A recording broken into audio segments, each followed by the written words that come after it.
بسم اللہ الرحمن الرحیم۔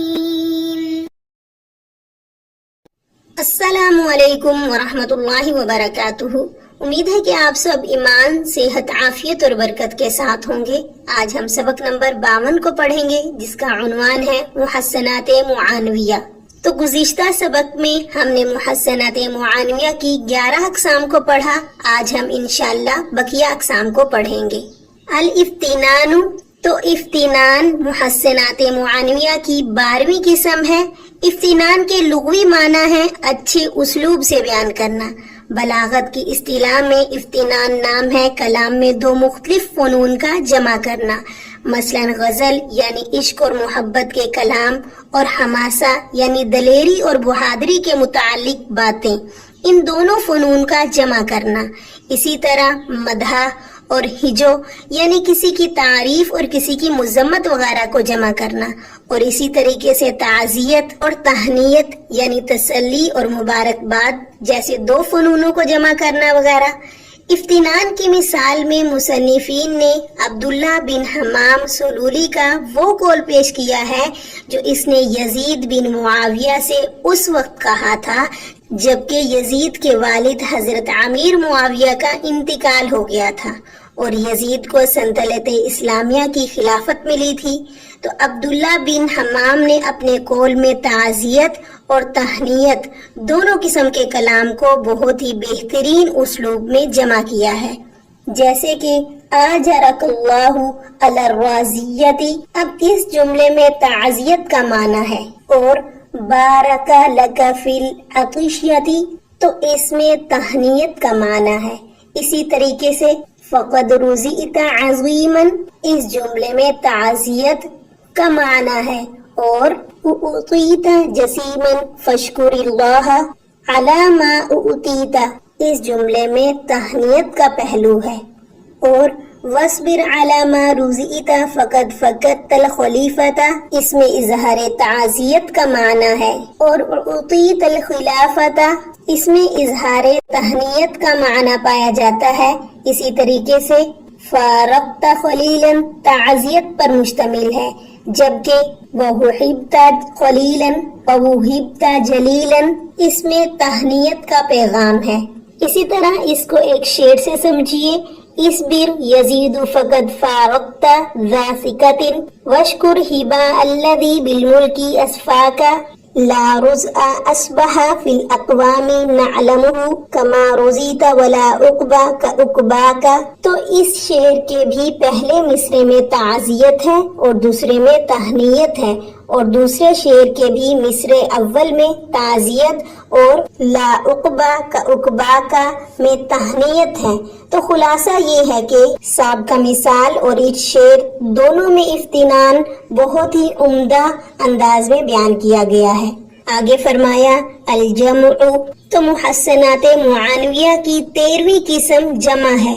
جمع کے لغوی معنی اکٹھا کرنے کے ہیں، اور اصطلاح میں جمع کا مطلب یہ ہے کہ کئی چیزوں کو ایک حکم میں جمع کر دیا جائے، جیسے کہ شاعر کا قول ان الشباب والفراغ والجدۃ مفسدۃ للمرء ای مفسدۃ، تو اس شعر میں شباب، فراغ اور جدہ کو ایک ہی حکم یعنی فساد میں جمع کر دیا گیا ہے۔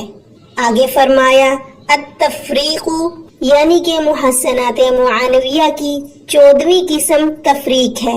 اب تفریق کے لغوی معنی ہے جدا کرنا، فرق کرنا، اور اصطلاح میں تفریق نام ہے ایک ہی نوع کی دو چیزوں کے درمیان اس طور پر فرق کر دیا جائے کہ ایک چیز کے لیے کوئی خصوصیت ذکر کر دی جائے، جیسے کہ ما نوال الغمام وقت ربیع کنوال الامیر یوم سخاہ فنوال الامیر بدرۃ عین ونوال الغمام قطرۃ ماء، تو اس شعر میں نوال یعنی داد و دہش ایک نوع ہے جس میں بادل اور امیر دونوں شریک ہیں، لیکن دونوں کے درمیان فرق کر دیا گیا ہے کہ بادل اور امیر کی سخاوت میں آسمان اور زمین کا فرق ہے۔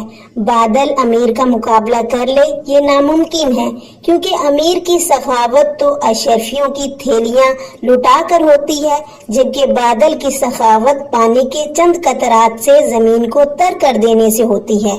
آگے فرمایا التقسیم، تو یہاں سے محسنات معانویہ کی 15ویں قسم ہے۔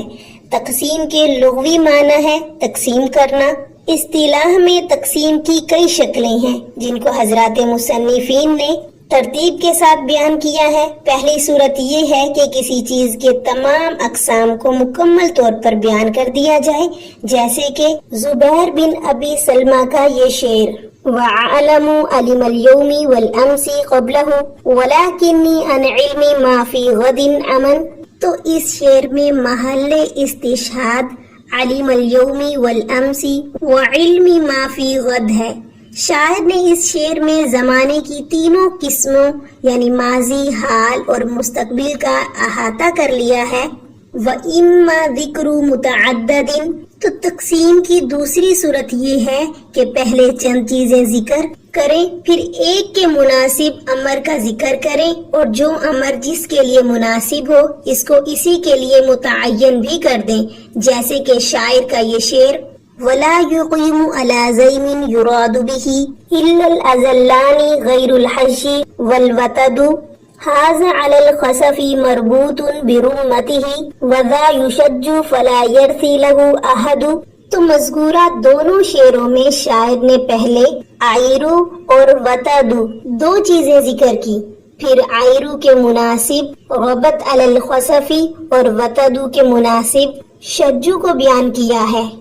آگے فرمایا وَإِمَّا ذِكْرُ أَحْوَالِ الشَّيْءِ، تو یہاں سے تقسیم کی تیسری صورت کو بیان کیا ہے کہ کسی چیز کے مختلف احوال ذکر کرنے کے بعد ہر حال کی طرف کسی قید یا صفت کی نسبت کی جائے جو اس حال کے مناسب ہو، جیسا کہ شاعر متنبی کا یہ شعر سأطلب حکیشی بالقنا ومشائخ کأنہم من طول ملتسم مرد ثقال اذا لاقوا خفاف اذا دعوا کثیر اذا شدوا قلیل اذا عدفوا۔ تو اس شعر میں شاعر نے مختلف احوال ذکر کیے ہیں، نمبر 1 ثقال، نمبر 2 خفاف، نمبر 3 کثیر، نمبر 4 قلیل، اور ان احوال کو ذکر کرنے کے بعد ہر ایک حال کے مناسب چیز کو بھی ذکر کر دیا۔ مثلا ثقال کے مناسب لاقو، خفاف کے مناسب دعو، کثیر کے مناسب شدو، قلیل کے مناسب عدفو۔ اور مناسبت اس طور پر ہے کہ ثقال اس معنی میں ہے کہ تندرست اور توانا ہونے کے ساتھ جنگ میں بھرپور حصہ لیتے ہیں، اور ہلکے ہیں یعنی جب کسی مہم کے لیے پکارا جاتا ہے تو ہلکے پن کی وجہ سے تیزی سے چلتے ہیں۔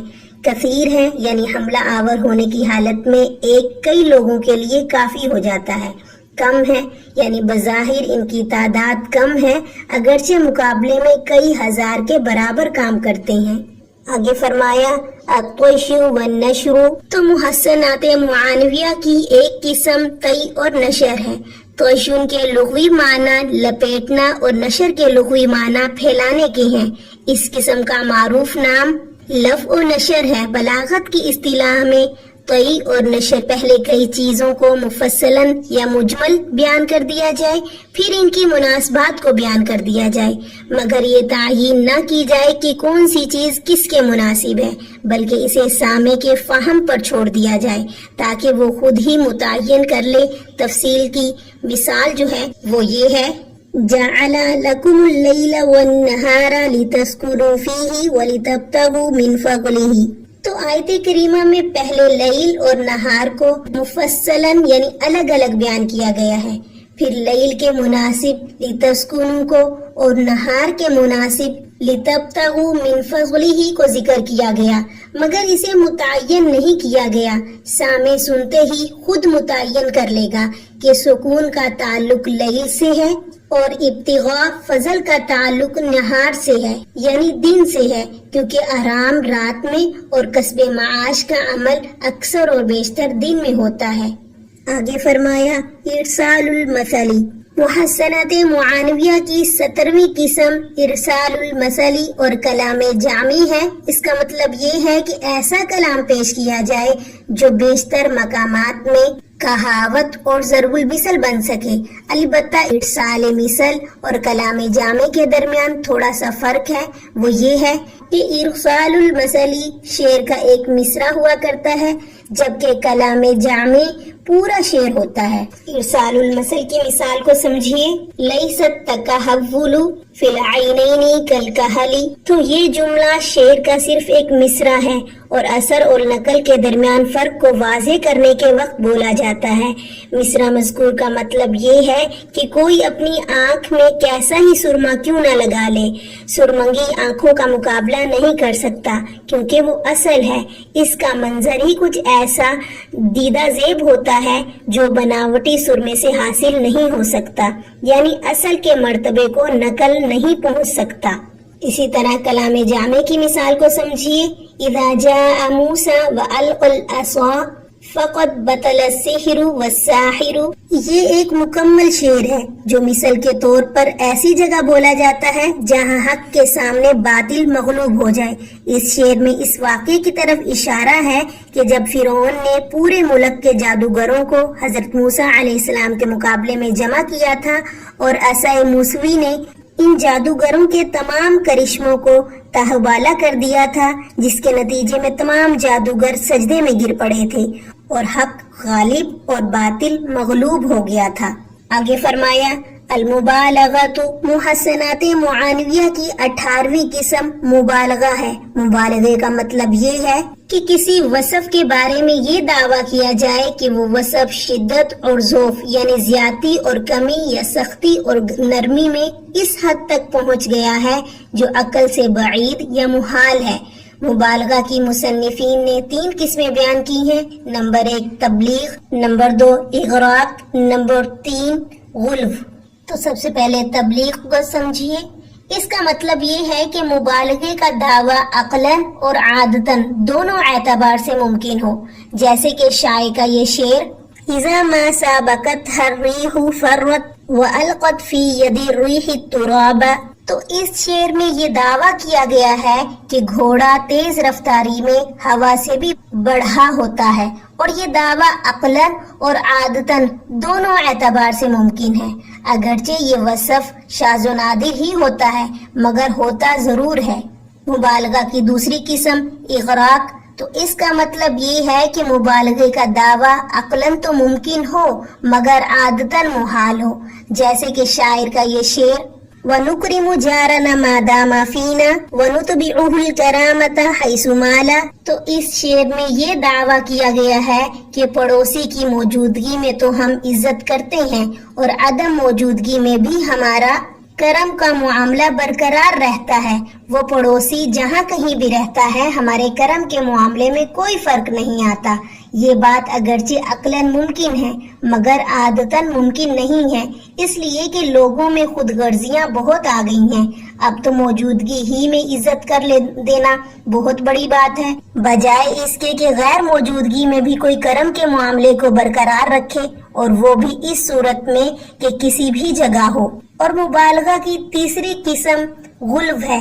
اس کا مطلب یہ ہے کہ دعویٰ عقلاً بھی محال ہو اور عادتاً بھی، جیسے کہ شاعر کا یہ شعر تکاد کسیۃ من غیر رامی تمکن فی قلوبہم نبالا، تو اس شعر میں یہ دعویٰ کیا گیا ہے کہ کمانیں اتنی عمدہ ہیں کہ بغیر تیر انداز کے ہی دشمنوں کے دلوں میں اس کی تیریں چبھ جاتی ہیں۔ یہ بات عقلاً اور عادتاً دونوں اعتبار سے محال ہے کہ تیر بغیر تیر انداز کے دل ہی میں جا کر چبھے اور گاڑی بغیر ڈرائیور کے صحیح چلے۔ جزاکم اللہ خیرہ۔